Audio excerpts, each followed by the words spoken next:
Ação do Mengão, o Coluna do Fla está concorrendo ao prêmio IBEST na categoria Esportes. Vamos votar e votar muito para mostrar a força da nação rubro-negra e ajudar o Coluna do Fla a ganhar esse prêmio importante. Vamos votar, o link tá na descrição do vídeo e fixado nos comentários.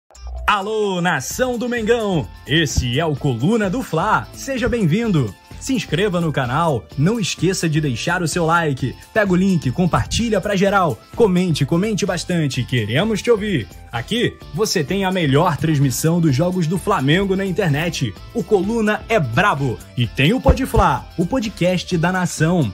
É muita resenha e um show de cobertura do maior do mundo, do jeitinho que a nação merece. Esse é o Coluna. Saudações rubro-negras.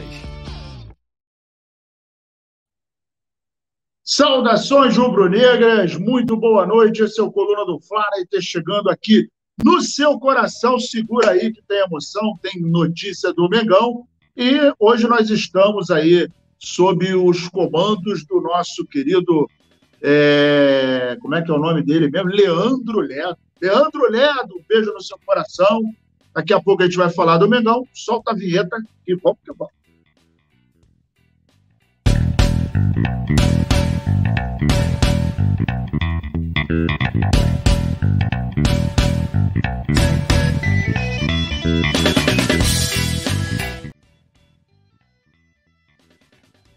É isso aí, senhoras e senhores. Voltando aqui mais uma vez, e o que aconteceu? Vamos lá. Sampaoli restringe acesso de funcionários e dirigentes ao vestiário do Flamengo. Finalmente, alguém dentro do Flamengo, com o comando do Flamengo, sob a batuta de quem pode mandar em alguma coisa, acabou tomando uma atitude que é absolutamente plausível, é absolutamente louvável, é absolutamente dentro de todo e qualquer contexto que alguém possa utilizar para acabar com o X9, para acabar com problemas internos, para acabar com vazamento de informações. E aí, o que o Sampaoli fez? O Sampaoli simplesmente restringiu o acesso de pessoas que não sejam do departamento técnico, da comissão técnica, os jogadores e algumas pessoas escolhidas. Então, portanto, quem não pertence ao setor, né? E aí, vamos lá, tem que ter o roupeiro, o massagista, né? Ele, a comissão, os jogadores e mais algumas pessoas que ele entenda que deva estar ali. Então, o dirigente, amigo do sobrinho, do tio, do cachorro, do dirigente, afilhado de amigo do papagaio, meu irmão, não tem que ter isso. Por que não tem que ter isso? Porque é muito simples. Vamos lá. Se a gente for comparar o Flamengo com uma empresa, e de fato é uma empresa, tem o setor de futebol, lá tem trabalhadores, né, e os trabalhadores têm o seu salário, têm as suas metas, têm as suas conquistas, têm os seus dissabores, tem uma hierarquia.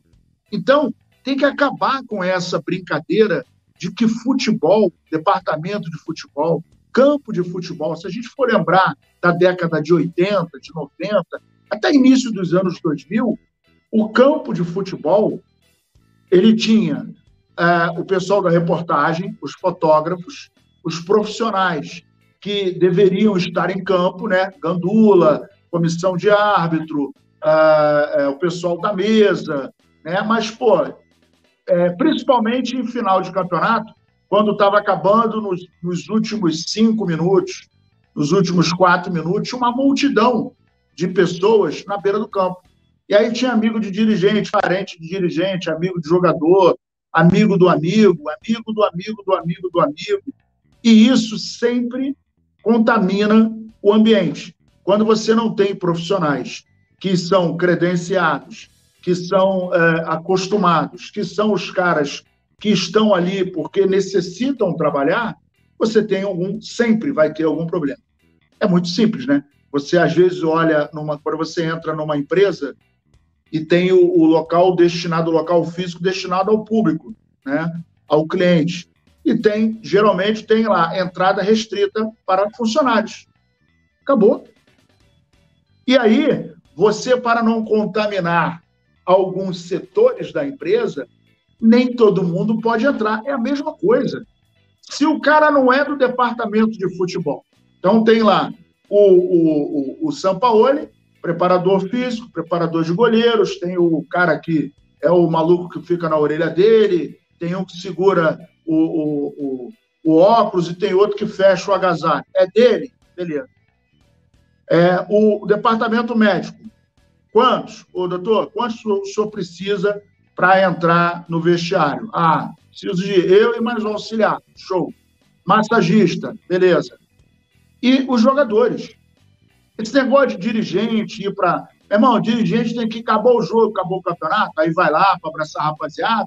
Ok. Mas o cara é presidente, o cara é diretor. Amigo, fala com os caras antes de chegar no ônibus. Vai no ônibus conversando com o jogador. Então, na minha opinião, foi sensacional essa medida do Sampaoli, porque assim você acaba de contaminar o ambiente, cara. E isso é uma coisa que a gente precisa muito, mas muito, que não aconteça mais. E eu vou pedir aqui, vou mandar aqui, Luiz Flávio, um abraço aí para você. A produção também está vindo junto, está interagindo aqui junto com a galera. Muito obrigado. Compartilhe, mande para os seus amigos. A gente tomou um strike lá em função de um problema que, aliás, é injusto, né? Mas a gente está aí, o pessoal está trabalhando em cima disso e a gente está aqui e, por conta disso, a gente precisa do seu like, a gente precisa do seu compartilhamento para que as outras pessoas possam ouvir a gente nos programas, nos jogos, enfim, em tudo.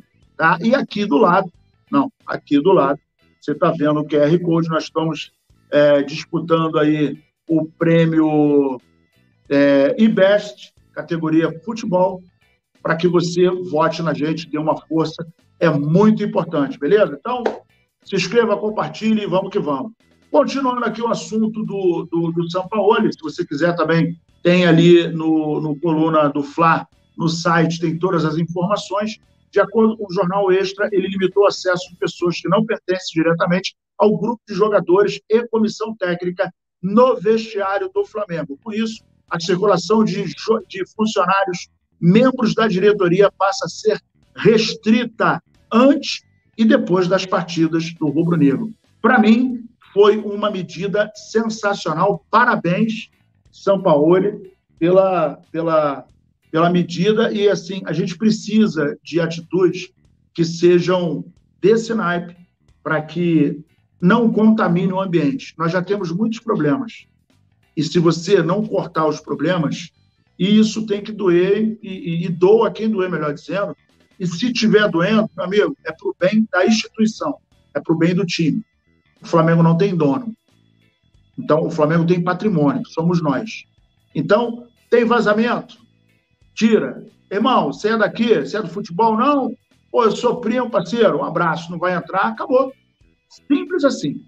Numa sala de operação, de cirurgia, só entra médico, enfermeiro, instrumentista. Se o cara é diretor do hospital, ele não tem que estar na sala de cirurgia, irmão. O porteiro, o segurança, o maqueiro, amigo, é a equipe da cirurgia que tem que estar dentro da sala. Então, é a equipe de futebol que tem que estar dentro do vestiário. Parabéns, Sampaoli, pela atitude, foi fantástica. Mudando de assunto, meus amigos, evolução claríssima, claríssima. Dirigente do Flamengo rasga elogios pelo trabalho de Sampaoli, né? E aí a gente teve a classificação, né, diante do Maringá, num duelo em que a gente viu o Flamengo uma evolução muito, mas muito clara mesmo, né? E teve, inclusive, a declaração do Bruno Spindel, né?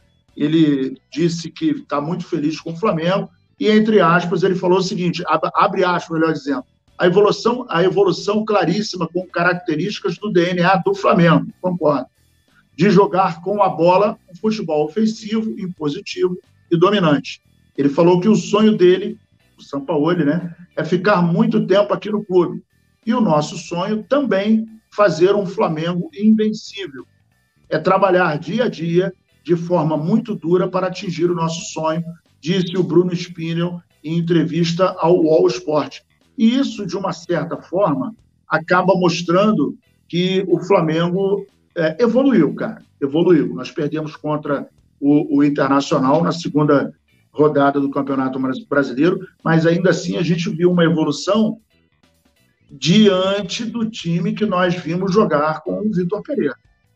Isso é muito nítido, né? Nos últimos 3 jogos, o argentino que ficou de frente para o Flamengo foram 2 vitórias e 1 derrota, né? A gente teve aquela derrota contra o Internacional lá no Beira-Rio, na Libertadores 2-0 no Nublense e na Copa do Brasil esse 8-2 contra o Maringá. O próximo jogo é contra o Botafogo, que vai ser muito importante para o time.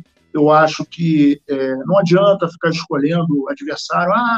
De repente, se a tabela do Brasileiro tivesse um time que não estivesse em ascensão no campeonato, seria melhor, coisa e tal. Não tem jeito. Agora a gente trabalha com calendário lotado, com viagens, com concentração, também com cartões amarelos, também com cartões vermelhos, também com futuras convocações para a seleção brasileira. Então, diante desse cenário, que não é desconhecido de absolutamente nenhum profissional envolvido com futebol, nenhum profissional, não tem como alguém falar que eu não sabia. Amigo, não dá para falar isso. Todos nós sabemos que o calendário é inchado, que as viagens são longas, que existem muitos problemas físicos, que existem problemas com cartões, que eventualmente também nós teremos convocações para a seleção brasileira. Então, de repente, Ayrton Lucas pode ser convocado, né? O Arrascaeta para a seleção dele, o Pedro pode ser convocado, o Gabigol pode ser convocado, o Gerson, do jeito que está jogando, pode ser convocado. Então, diante de tudo isso, são problemas que nós já sabíamos.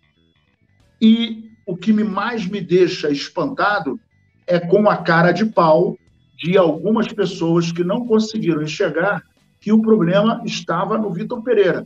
A culpa não era só dele, tá? É óbvio que a culpa também tem dos dirigentes, na minha opinião, a maioria, né? o maior pedaço, né? A maior fatia de culpa está na diretoria que contratou o Vitor Pereira. E até hoje a gente não sabe o motivo pelo qual o nosso Dorival Júnior, que hoje figura à frente do São Paulo, saiu do Flamengo, uma vez que ele foi campeão de 2 torneios no ano passado. Ele saiu sem explicação. E até hoje a gente não teve essa explicação. Então, isso para mim ainda é um assunto muito mal tratado, né? E diante disso a gente sofreu muito no início do ano de 2023. Supercopa, Recopa, Mundial, Campeonato Carioca. Foi embora, foi pro saco. Foi pro saco. Então, a gente, diante desse panorama, e eu já falei em alguns momentos, eu já falei em alguns programas, já falei em algumas opiniões que eu dei, que o Flamengo, quando começa a entrar nesse pântano de inércia, para mim, a crise diante do Paulo Souza e diante do Vitor Pereira, para mim, foram as 2 maiores crises do Flamengo, da história. Nazário, mas o Flamengo teve uma crise muito grande em 2005. É verdade. Mas em 2005 até se justificava, porque o plantel era horroroso, porque o Flamengo não pagava em dia, porque as condições e a reserva financeira do Flamengo era zero, porque a estrutura era uma porcaria. E hoje nós temos uma estrutura a nível europeia. Nós temos jogadores experimentados, tanto no futebol da Europa quanto na seleção brasileira. Não precisa ir muito longe. Ou na sua seleção de origem. Vidal, Arrascaeta, Pulgar, e por aí vai. Nós temos os salários em dia. E os jogadores do Flamengo, a gente não pode dizer que ganham mal. Não dá para dizer que ganham mal. E a nossa estrutura, ela é fantástica, tanto a física quanto o instrumental, os profissionais que lá estão, departamento médico, né? E aí, por exemplo, o que nós pecamos, por exemplo, de janeiro para cá, foi com a preparação física. Mas aí a preparação física veio com o técnico, o senhor Vitor Pereira. Então, diante disso, a gente tem um Flamengo que, para mim, tá, viveu a pior crise da sua história. E esse problema faz com que eu pense o seguinte: o Flamengo deve ter uma comissão técnica permanente. Porque quando o Sampaoli for embora, quando outro técnico vai embora e fica um hiato, é complicado. O Mário Jorge chegou e aí ele tirou a sua experiência com que ele tem na base. E de 2 jogos ele perdeu 1. Culpa dele? Não. Não tem como você culpar um profissional que não está atuando com aquele time, com aquela estrutura, com aquele elenco. Ele estava em outra vibe. Ah, Nazário, mas aí é só pegar a galera e botar para jogar. Não é assim. Se fosse assim, o Vitor Pereira ia fazer sucesso, o Paulo Souza ia fazer sucesso, o senhor Renato Portaluppi ia fazer sucesso no Flamengo. E não é assim. A gente viu na goleada de 8-2, agora no Maringá, como o Flamengo estava. Ah, Nazário, mas o Maringá é um time fraco. Mano, a gente perdeu no time fraco. Em 2 jogos, nós tomamos 4 gols desse time fraco. No primeiro jogo, o Flamengo estava absolutamente perdido. No segundo jogo, o meio-campo estava aberto.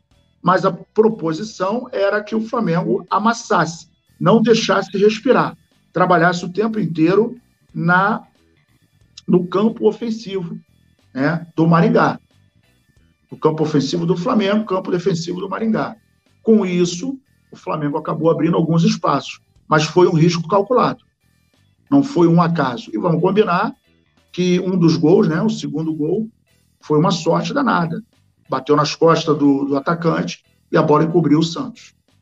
O primeiro gol foi um gol contra, em que o Fabrício Bruno deu uma vacilada quando ele viu a bola tinha batido nele e tinha entrado. Então, assim, para mim o Flamengo evoluiu, para mim o Flamengo tem o dedo sim, tem o DNA sim, claro, que ainda não chegou aonde deveria em relação às movimentações, o posicionamento e a maneira de jogar, 100% daquilo que o Sampaoli gostaria.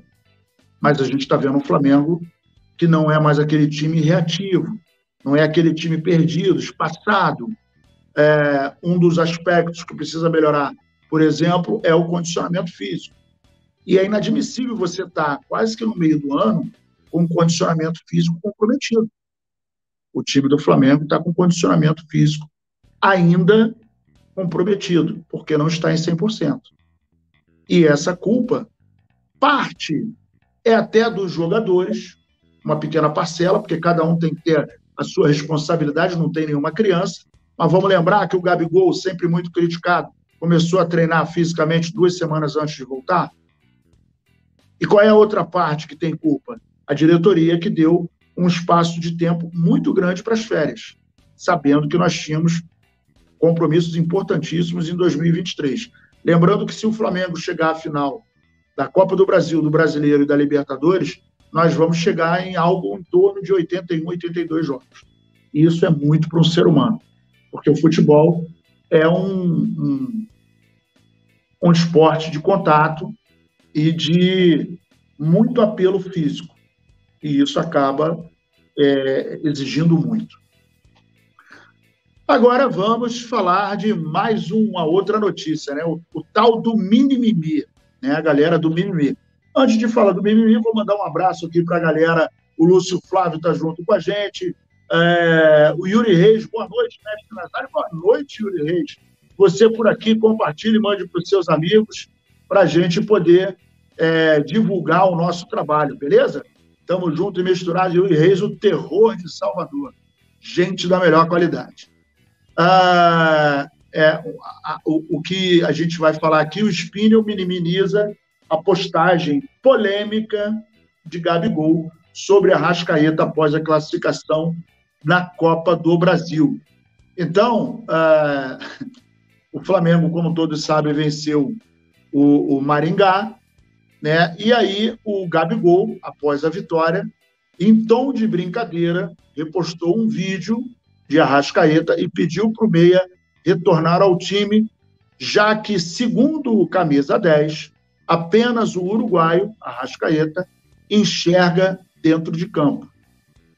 E aí o Spinel quis minimizar e tal, ele é executivo da pasta do Rubro-Negra, né? E ele disse o seguinte, abre aspas, o mais importante de tudo é que o Flamengo faz um ótimo jogo. Ele fez um jogo excelente, não só pelo gol, mas pelos momentos que ele fez em campo. Participação em gol, no passe do Vidal, depois para o Pedro, e o mais importante é o desempenho de todos, o desempenho coletivo. É um grupo unido e muito qualificado. Isso é mais importante do que tudo, do que a postagem dele, a conversa com a Arrascaeta. Destacou também numa entrevista que ele deu para o portal UOL. E aí, qual é o blá, blá, blá? Na minha opinião, Gabigol não falou nenhuma mentira, porque o Arrascaeta enxerga muito bem o jogo. Outra coisa, o Gabigol deu uma de Arrascaeta. O passe que ele deu para o Vidal dá para o meio, gol do Pedro. O passe que ele dá para o Pedro fez o gol. Em outros jogos, por exemplo, em outros gols, por exemplo, uma bola que ele dá, se não me engano, para o Everton Ribeiro triangula com o Gerson, ele vai no fundo, cruza para o meio, Pedro, gol. O Gabigol participou. Então, o que nós estamos vendo é um Gabigol muito participativo, o assunto não é ele, né? É a polêmica que se criou por conta das palavras dele, não falou nenhuma mentira. O Arrascaeta, inclusive, que está se recuperando, daqui a pouco vai voltar ao time, né? E a nossa torcida é que ele volte rapidamente, porque nós sabemos que o Arrascaeta, a ausência do Arrascaeta, o Flamengo perde muito em criatividade. E a grande verdade é que o Everton Ribeiro é um baita jogador, também é um jogador cerebral, mas ele não está numa boa fase. Isso é uma verdade, isso é incontestável. Não tem como a gente brigar contra isso. Então, é um fato que o problema é que é Flamengo, né? Então, se alguém falar que o Flamengo é feio, é bonito, é amarelo, é alto, é baixo, se eu falar que, olha, o Pedro, se ele falar, Pedro, volta porque só você faz gol, aí vai ser outra polêmica, né? Então, parte da imprensa, parte da torcida. Infelizmente, o Flamengo ainda tem alguns torcedores que são mimizeiros, né? Então, começam a criar uma polêmica que é desnecessária. O Flamengo está indo no caminho que precisa ir. Precisamos de gol, precisamos de concentração, precisamos de união, precisamos de trabalhar, e trabalhar muito, porque ainda restam 3 campeonatos. E o Flamengo precisa muito de conquistar os 3. E, assim, o mais difícil, creio que por conta do calendário, seja o brasileiro. É um campeonato que você precisa de mais regularidade, mas o que não deixa atrás a Copa do Brasil e nem a Libertadores. Cada jogo são 180 minutos de decisão. E o Flamengo precisa estar concentrado, precisa estar num dia bom para jogar, precisa acertar, né? Por exemplo, se o jogo contra o Maringá fosse um jogo decisivo, a gente estava na água. Decisivo que eu digo, o último jogo, né? Porque ele é um jogo decisivo. Foi um primeiro jogo em que se construiu um placar de 2-0. E se o Flamengo tivesse jogando, eu arrisco a dizer que se tivesse na mão do senhor Vitor Pereira, a gente não ia conseguir fazer 8 gols. Até porque a gente não viu nenhuma evolução. Aliás, nós vimos involução do time na mão do senhor Vitor Pereira. A primeira decisão, todos nós lembramos, Supercopa contra o Palmeiras, nós sofremos 4 gols. E isso é muito para um time que está numa decisão, ainda que diante do Palmeiras, mas 4 gols numa decisão é muita coisa. É muito perigoso, né? Vamos lembrar que o Flamengo, domingo, 4 da tarde, vai enfrentar o Botafogo pelo Campeonato Brasileiro, 3ª rodada. É importante nós ganharmos esse jogo, né? Visto que nós ganhamos o primeiro e perdemos o segundo, e 3 pontos, ainda que no início, são muito importantes e farão falta lá no final do campeonato. A gente sabe muito bem disso. Meus amigos, o Flamengo confirma a negociação para renovar o contrato do Gabigol. Embora o contrato do Gabigol vá até dezembro de 2024, a diretoria acha que é absolutamente salutar começar a pensar nisso agora para não abrir uma brecha para que outros times possam ofertar, né, alguma vaga para o Gabigol, né? Que tentem seduzi-lo. Eu acho que isso, do ponto de vista profissional, é claro que o Gabigol ama o Flamengo, é uma figura, para mim, é o maior ídolo do Flamengo, depois do Zico, né? Ele é o símbolo do Flamengo, ele tem a cara do Flamengo, ele faz coisas que jogadores que passaram muito mais tempo que ele no Flamengo não fizeram. Ele tem uma identificação muito grande com o Flamengo, ele tem uma empatia muito grande com a torcida do Flamengo. As crianças, inclusive, de outras torcidas, têm uma sinergia muito grande com ele, né? Inclusive, outro dia eu estava vendo, não lembro onde que eu estava, passeando, e não sei se foi no Instagram, eu vi uma foto do ele no túnel e as crianças, né, os mascotes do Vasco, todos olhando para o Gabigol assim, com aquele olhar, um olhar diferente, né? Um olhar um olhar bem peculiar, eu diria. E isso a gente não vê em outros jogadores, né? A gente já flagrou, inclusive, o Gabigol indo para outros estados para jogar contra times no Sul, no Nordeste, e as crianças da torcida chamando o Gabigol, Gabigol, Gabigol. Então, assim, ele tem uma imagem muito forte, né, muito identificada com o Flamengo. Há quem não goste dele, eu respeito, mas é aquele detalhe. O Gabigol não vai se casar com a nossa filha. O Gabigol é apenas um jogador do Flamengo. Então, ele não tem que ser maravilhoso, educadésimo e não sei o quê. Eu acho que ele é um cara que nunca tive contato com ele diretamente, mas é óbvio que tem que haver uma empatia com a torcida. Isso ele tem. Ele respeita, e respeita muito a torcida do Flamengo.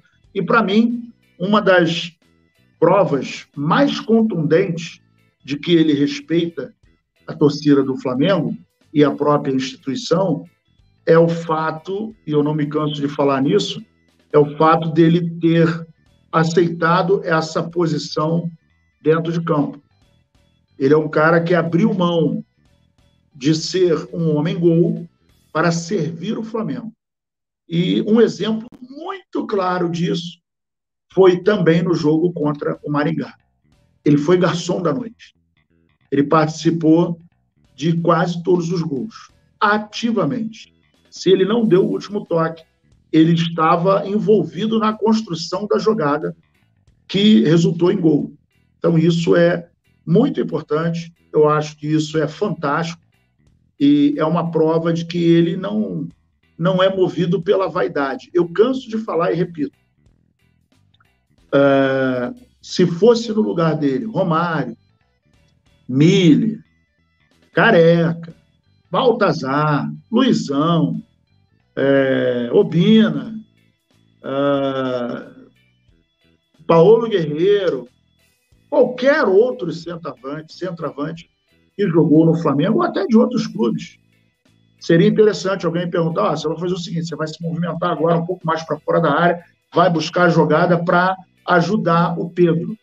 Irmão, jogador é bicho, como é que fala? Vaidoso. E certamente eu acho que 100% desses números e até outros nomes que eu não mencionei não concordariam. Ou então ficariam calados e de repente, não se empenhariam do jeito que ele se empenha. Gabigol vai buscar a bola na risca do meio de campo. Gabigol participa de jogadas, quando ele não está sendo acionado, ele vai buscar a bola, ele aparece, ele toca, ele é um líder, ele incentiva, e ele é um cara que merece muito a nossa consideração. Em função disso, eu acho que o Flamengo está super certo de buscar essa renovação e respeito máximo para o Gabigol. Beleza, galera? Eu vou ficando por aqui, agradecer ao nosso querido Leandro Ledo. Alô, Leandro! Leandro Ledo é um gigante aí, está no comando das Carrapetas. Agradecer a você que está junto com a gente e dizer que nós estaremos no ar daqui a pouco, 9 da noite. Amanhã também tem pré-jogo. Domingo nós vamos para o ar para transmitir o jogo Flamengo e Botafogo, 4 da tarde, Maracanã, terceira rodada do Campeonato Brasileiro. Valeu, galera! Tamo junto e misturado. Flamengo até morrer. Alô, nação do Mengão! O Coluna do Fla tá concorrendo ao prêmio IBEST na categoria Esportes. Vamos votar e votar muito para mostrar a força da nação rubro-negra e ajudar o Coluna do Fla a ganhar esse prêmio importante. Vamos votar! O link tá na descrição do vídeo e fixado nos comentários. Alô, nação do Mengão! Esse é o Coluna do Fla. Seja bem-vindo! Se inscreva no canal, não esqueça de deixar o seu like, pega o link, compartilha pra geral, comente bastante, queremos te ouvir. Aqui você tem a melhor transmissão dos jogos do Flamengo na internet. O Coluna é brabo e tem o Pode Fla, o podcast da nação. É muita resenha e um show de cobertura do maior do mundo, do jeitinho que a nação merece. Esse é o Coluna. Saudações.